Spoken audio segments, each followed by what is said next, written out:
नमस्कार दोस्तों, स्वागत है आप सभी का हमारे इस चैनल द अंशु वॉइस पर। दोस्तों, अगर आप भी अपनी लाइफ में कुछ नया सीखने की चाह रखते हैं तो इस चैनल को अभी सब्सक्राइब कर लें।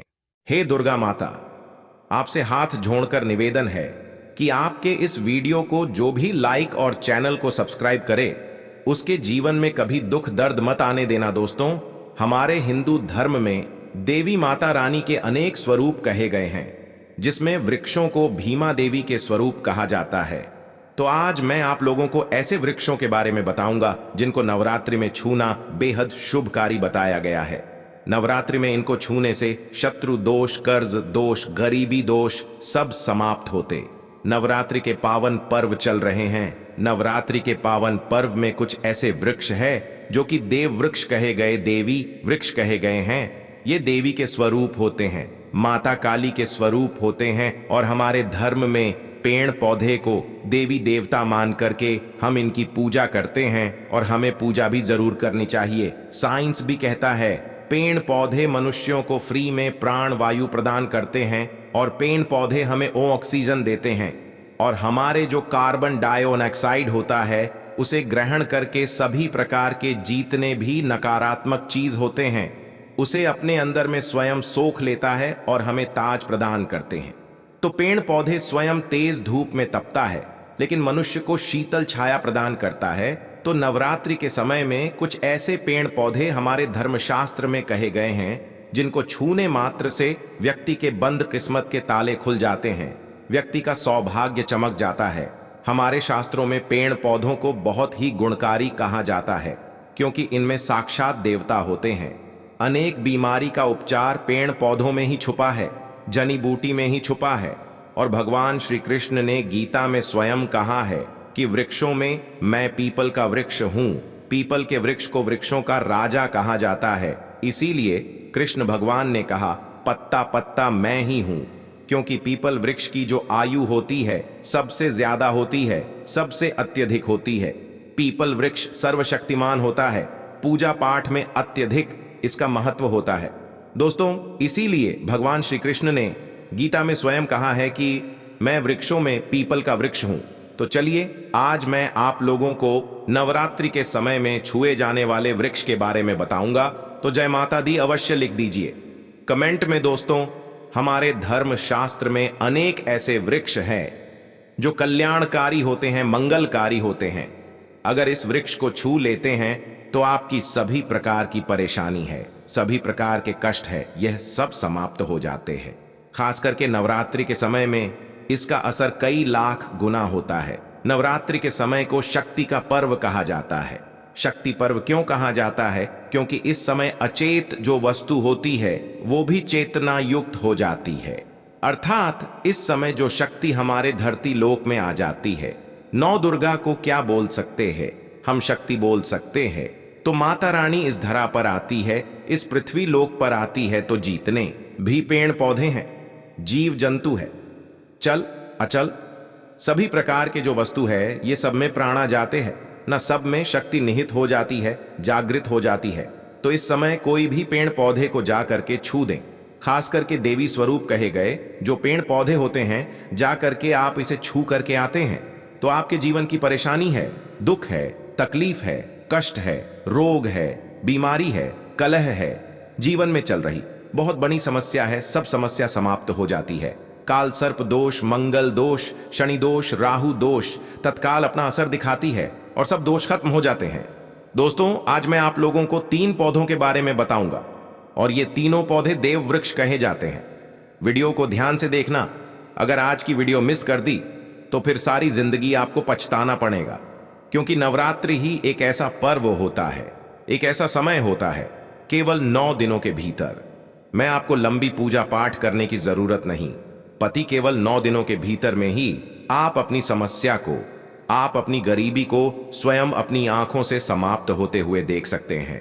मैं जिस वृक्ष के बारे में बता रहा हूं, यह सारे वृक्ष आपको अपने घरों के आसपास में बहुत ही आसानी से मिल जाएंगे। दोस्तों, वीडियो में आगे बढ़ने से पहले, जानकारी बताने से पहले, अभी तक कमेंट बॉक्स में जय माता दी नहीं लिखे हैं तो जय माता दी जरूर लिखना। जब आप हमारे कमेंट बॉक्स में जय माता दी लिखते हैं तो हमें काफी हर्ष होता है, काफी उल्लास होता है।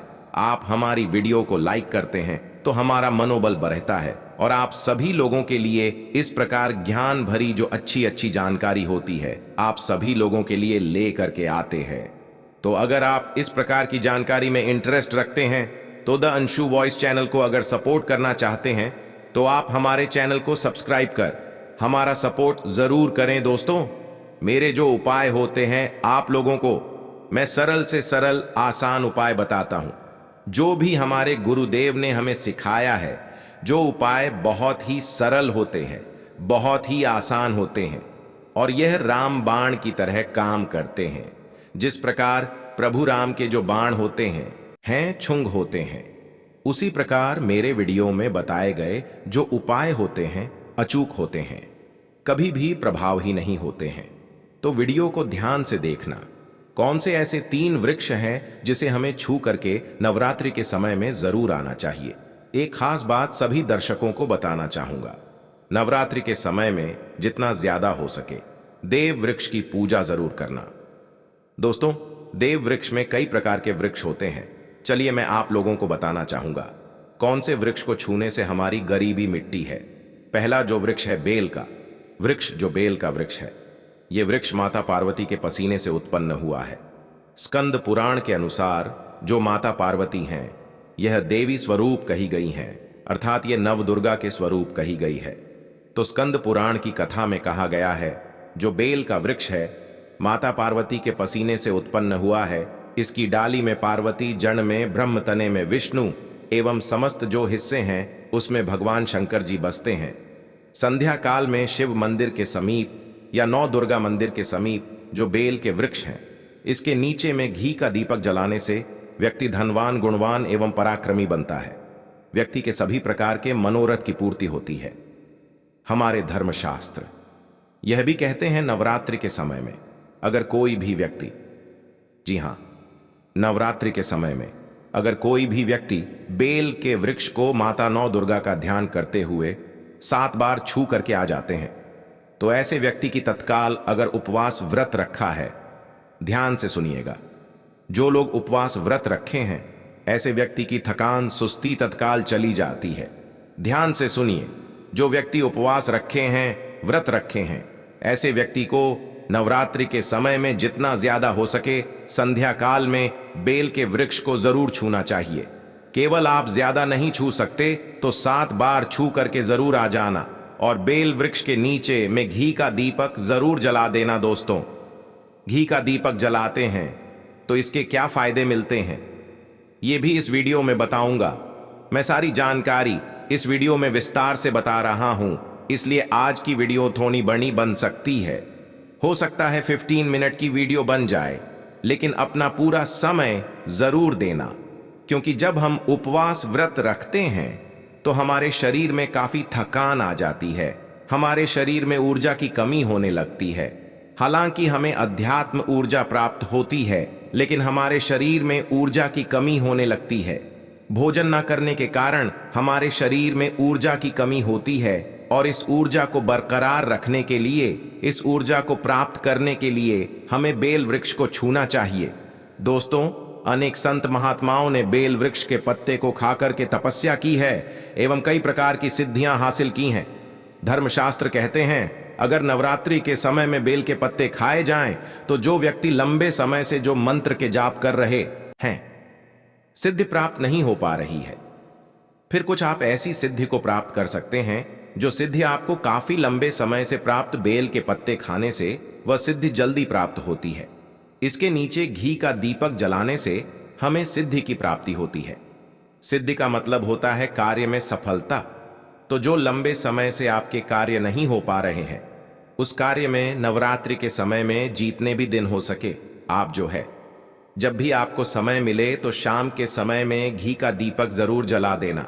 और अगर कोई भी व्यक्ति नवरात्रि के समय में, ध्यान से सुनिए, अगर कोई भी व्यक्ति नवरात्रि के समय में अगर बेल वृक्ष की जड़ में दूध चढ़ाते हैं, वो सभी प्रकार के व्याधि दूर होती है। अगर सिंदूर युक्त गंगा जल चढ़ाते हैं तो व्यक्ति की गरीबी मिटती है।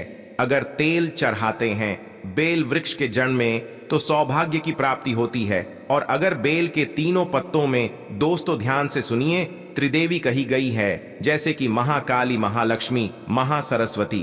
तो अगर बेल के जो 3 पत्ते हैं महालक्ष्मी, महाकाली, महासरस्वती के स्वरूप कहे गए हैं, तो बेल के अगर तीनों पत्तों में ओम, दूसरे पत्ते में हरिओम को सिंदूर से लिख करके चढ़ाना होता है, सिंदूर से लिख करके चढ़ाया जाए तो तत्काल उसी समय मनोकामना की पूर्ति होती है, कार्य में सफलता मिलती है।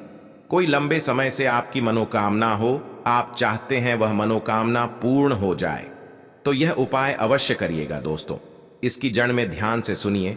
नवरात्रि के समय में इसकी जड़ में अगर तांबे की कोई भी रिंग होती है, जिसे हम एक प्रकार के तांबे की जो धातु है ये मंगल से जुड़ी हुई होती है, तो अगर नवरात्रि के समय में इसकी जड़ में तांबे की जो रिंग होती है, अंगूठी होती है, अगर आप 4 अंगुल खंड करके दबा करके आ जाते हैं, नवरात्रि भर इसे दबे रहने देना है। इसके बाद अगर आप पहन लेते हैं तो वह जागृत हो जाती है, क्योंकि जो बेल के वृक्ष हैं स्वयं जागृत कहे गए हैं, और नवरात्रि के समय में इसकी जो आवरा होती है, इसकी जो ऊर्जा होती है अत्यधिक बढ़ जाती है। फिर अगर आप इस प्रकार की अंगूठी को पहनते हैं तो कभी भी आपको रक्त संबंधी समस्या नहीं आती, क्षणिका दोष नहीं सताता, राहु की पीड़ा नहीं सताती, और 9 दुर्गा की कृपा से सदैव आप सुरक्षित रहते हैं। ऐसे व्यक्ति की कभी भी अकाल मृत्यु नहीं होती।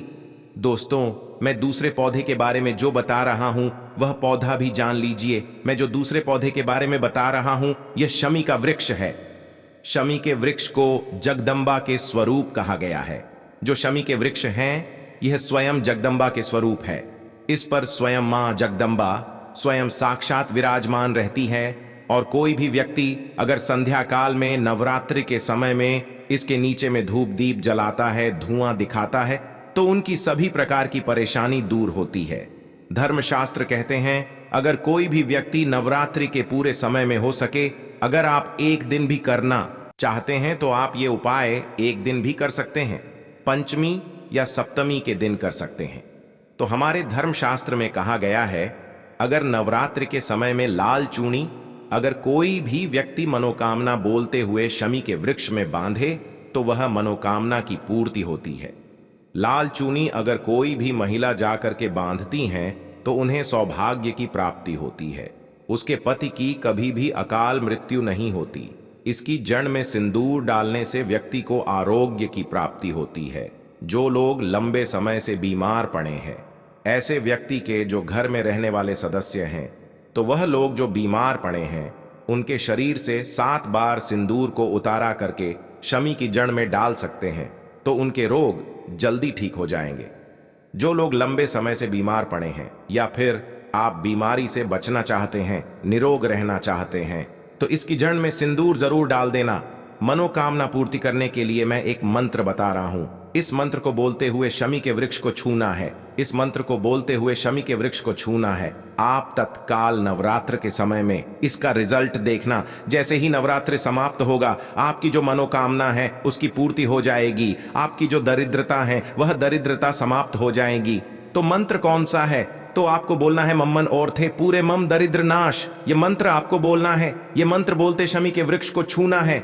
सभी प्रकार के आपके मनोरथ की पूर्ति होगी। आपकी जो दरिद्रता है, दरिद्रता समाप्त हो जाएगी, 2 मंत्र हो जाएंगी। या आपको छूते हुए बोलना है।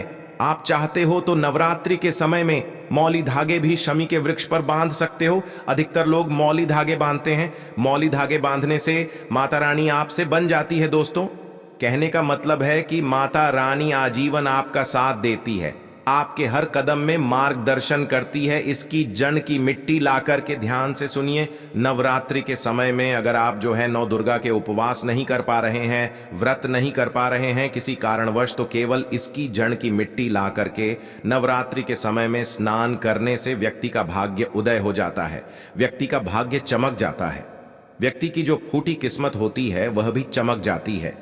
आप में से अधिकतर लोग बोलते हैं ना कि हमसे लक्ष्मी नाराज हो चुकी है, लक्ष्मी हमारे घर में आना ही बंद कर चुकी है। तो आप चाहते हैं कि लक्ष्मी की कृपा प्राप्त हो जाए, तो नित्य नवरात्रि के समय में इसकी मिट्टी को ला करके नवरात्रि के समय में स्नान करना शुरू कर दीजिए। नहाने वाले पानी में डाल करके स्नान करना शुरू कर दीजिए। आपके शरीर से दोष दूर हो जाएंगे। आपके शरीर से किसी भी प्रकार की पीड़ा है, सकारात्मक शक्ति आपके शरीर में प्रवेश कर गई है। वह भी समाप्त हो जाएगी। दोस्तों, तीसरे क्रम में मैं जिस वृक्ष के बारे में बता रहा हूं, मित्रों, इस वृक्ष को देव वृक्ष भी कहा जाता है। जो तीसरा वृक्ष है वह है पारिजात का वृक्ष। पारिजात का वृक्ष समुद्र मंथन से उत्पन्न हुआ था और यह देवराज इंद्र के नंदनवन में स्थापित किया गया था। पारिजात वृक्ष भगवान कृष्ण ने मानव जन कल्याण के लिए धरती लोक पर लाए थे। जो पारिजात का वृक्ष है, इसे भी लक्ष्मी का स्वरूप कहा गया है, क्योंकि माता लक्ष्मी भी समुद्र से उत्पन्न हुई है और पारिजात के वृक्ष भी समुद्र से उत्पन्न हुआ। इस नाते ये माता लक्ष्मी की बहन कही जाती है। तो ऐसा माना जाता है कि कोई भी मनुष्य, उनके शरीर में कितनी भी ज्यादा थकान हो, कितनी भी पीड़ा हो, जैसे कि नवरात्रि के अगर आप व्रत रख रहे हैं, व्रत के दौरान अगर आपके शरीर में थकान है, पीड़ा है, तो पारिजात के वृक्ष को शाम के समय में छू करके जरूर आ जाना। आप चाहते हो तो नवरात्रि के किसी भी टाइम में आपको टाइम मिले, उस समय में जा करके इसके वृक्ष को छू सकते हैं। इसके वृक्ष को छूते ही तत्काल शरीर से पीड़ा है, जो थकान है, सुस्ती है, कमजोरी है, वह समाप्त हो जाती है। इस वृक्ष के नीचे में अगर नवरात्रि के समय में घी का दीपक जलाया जाए, चुटकी भर सिंदूर अगर इसकी जड़ में डाला जाए, तो सभी प्रकार की मनोकामना की पूर्ति होती है। लेकिन आपको प्रार्थना जरूर करनी है कि हे पारिजात वृक्ष, आप देवी स्वरूप कहे जाती हैं, आप हमारी सभी प्रकार की पीड़ा को दूर करें। ग्रह दोष है, पितृ दोष है, लक्ष्मी दोष है, इसे आप समाप्त करें। लक्ष्मी स्वयं आपकी बहन है। माता लक्ष्मी का हमारे जीवन में प्रवेश कर जाएं, इस प्रकार का आप हमें आशीर्वाद प्रदान करें। इस प्रकार से आप इनसे जो है मनोकामना बोल सकते हैं, मनोरथ बोल सकते हैं। यह लक्ष्मी की बहन कही गई है क्योंकि समुद्र मंथन से यह उत्पन्न हुआ है। तो अगर आप भी जल्द धनवान बनना चाहते हैं, आपके जीवन में कोई कामना है, कोई कामना अधूरी रह गई है, तो हमने 3 वृक्ष के बारे में बताया है। इन 3 वृक्ष को नवरात्रि के समय में छूना शुरू कर सकते हैं। और अगर कोई व्यक्ति यह तीनों वृक्ष को छू लेते हैं, ध्यान से सुनिए, अगर तीनों वृक्ष को छू लेते हैं तो ऐसे व्यक्ति के कार्य सफल होने से, ऐसे व्यक्ति की मनोकामना पूर्ण होने से दुनिया की कोई भी शक्ति नहीं रोक पाएंगे। मनोकामना पूर्ति करने के लिए, कार्य में प्रगति प्राप्त करने के लिए, अपनी किस्मत को चमकाने के लिए, सोए हुए भाग्य को जागृत करने के लिए नवरात्रि में ये उपाय जरूर करिएगा। दोस्तों, यह उपाय सोने पर सुहागा होगा या आपकी जिंदगी को संवार देंगे, आपकी जिंदगी में चल रही परेशानी को दूर कर देंगे। तो यह जानकारी कैसी लगी हमें कमेंट सेक्शन में जरूर बताना और इस जानकारी को अपने तक सीमित मत रखना। इस जानकारी को आगे जरूर शेयर करना, क्योंकि ज्ञान बांटने से ज्ञान बढ़ता है। हो सकता है आप इस वीडियो को शेयर आगे करेंगे तो कोई व्यक्ति नवरात्रि के समय में थकान महसूस करते हैं, पीड़ा महसूस करते हैं, नवरात्रि के समय उनको होती है किसी भी प्रकार के कष्ट होते हैं, तो इन वृक्षों को छू करके सारे कष्टों से छुटकारा पा सकते हैं। तो समाज कल्याण हेतु इस वीडियो को आगे जरूर शेयर करना। कमेंट बॉक्स में अभी तक जय माता दी नहीं लिखा है तो जय माता दी लिख दीजिए। आज की जानकारी यहीं पर समाप्त करता हूं। ओम नमः शिवाय। जय माता दी। हर हर गंगे। जय गुरुदेव। नमो गुरुदेव। भगवान की सदा ही जय हो।